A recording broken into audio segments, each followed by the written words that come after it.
at sila ay magiging isa. Kaya hindi na sila dalawa kundi isa. Ang pinagsama ng Diyos ay huwag paghiwalayin ng tao.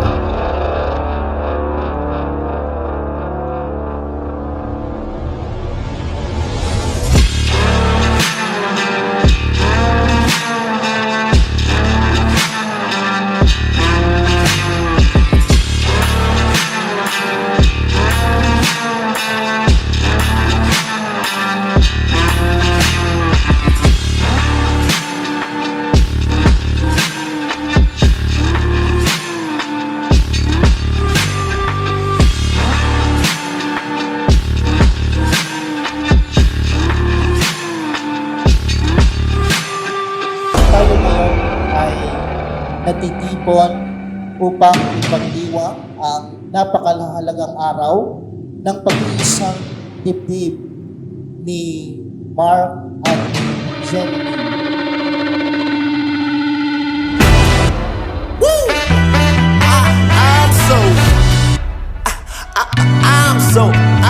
Nagkakilala kami dito din sa simbahan sa St. Benedict. Lagi na ako inaasar kasi ewan ko pasado kasi mo pang kapero. Doon ko siya unang nakita, doon ko siya unang nakakakwentuhan, tapos hanggang sa naging kaibigan kami, close friends.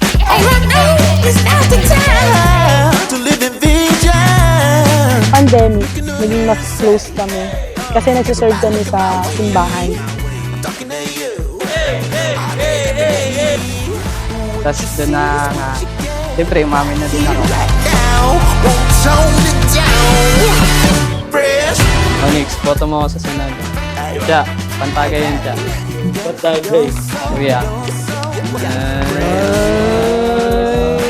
Pangalan. Palita. Ito para sa paborito kong apo. Yeah, I'm so fresh. Ito para kay Jeng, kay Gracia, kay Grace. Ala, naiyak ako. Thank you! Welcome. Ano to? Bigay niya, mahal na mahal ka daw niya. Ang hirap pa. Won't tone it down, tone it down. Everything that you Yabang ko to. are right here, right now. Yes. Tone it Thank down.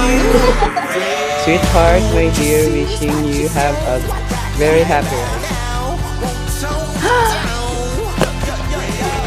Everything that you are right here, right now. Tone it down. Doon niya napatunayan sa akin na mahal niya ako nung time na naoperahan na. Then yun, hanggang ngayon, so magkasama kaming dalawa at magkasama habang buhay.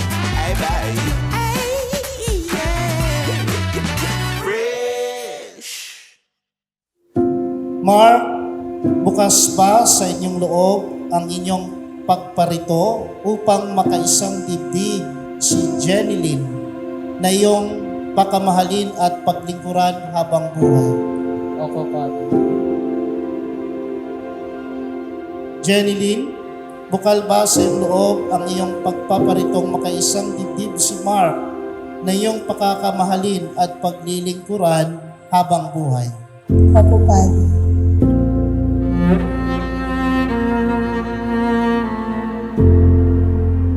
Sana maging masaya pa yung relationship natin. Sana mag-level up pa tong ano natin. Kaya gusto ko ngayon na maging asawa kita pang-abang buhay. Love you.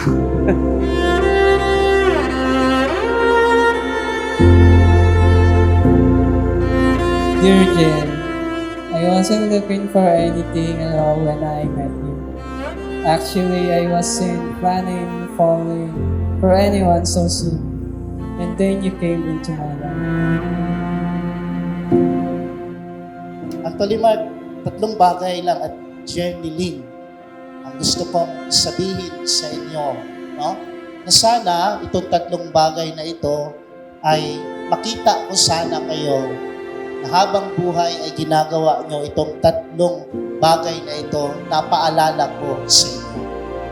Mahalin nyo ang Diyos. Mahalin nyo si Jesus na siyang dahilan kung bakit pinagbuklod kayo sa araw na ito. And now, God will not be our side. God will be our center in our marriage. And I'm so happy that God chose you to be my beloved wife till forever and never to the highest heaven. Ngayong araw na ito, tatanggapin kita ng buong buo. Tinatanggap kita bilang ikaw. I take you with all your fault, insecurities, attitudes, weakness, and strengths. I promise to always choose you, and I love you every passing day. So, pagising sa pagtulog, ikaw ang pipiliin ko at mamahalin ko. Kung ito na ang huling minuto sa mundo, mga segundo'y uubusin. Sa tabi mo, kulang ang habang buhay sa atin. Bitin ang habang buhay sa akin. At kung ipipinta ko ang pag-ibig sa'yo, ito Jen, ay kulay na hindi matapat na asawa ka kay Mark, ng mata mo, ganun din tila Mark, maging mabibilang matapat na mga asawa ka din kay Jen. valor may di kayang sukatin. Kahit lahat ay mawala na, handa akong masaktan kung kapalit na may malaya kang mahahagkan. Tunay na Mark, sabi ko sa'yo, Jen, sabi ko sa'yo, mahalin mo ang Diyos. Maging sentro sana ang Diyos sa buhay ninyo. At pangalawa, ipagdasal ninyo ang bawat isa.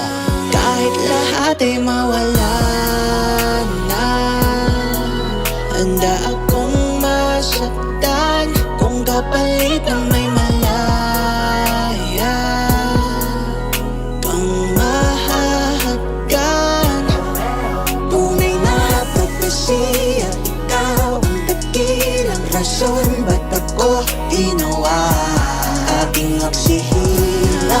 Kahit lahat ay mawala na, handa akong masaktan kung kapalit na may malaya kang mahahagkan.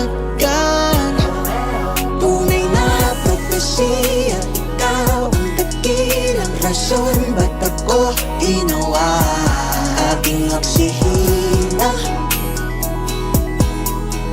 Pag hindi na magkahinga,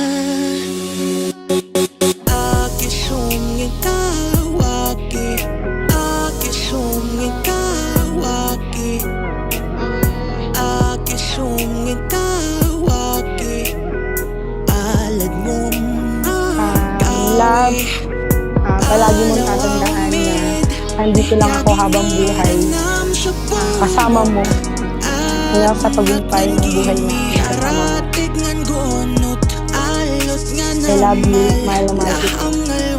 Kahit lahat ay mawala na, handa akong masaktan kung kapalit na may malaya kang mahahagkan. Tunay na propesya, ikaw ang dakilang rason ba't ako ginawa aking oksihina. Pag hindi na magkahinga,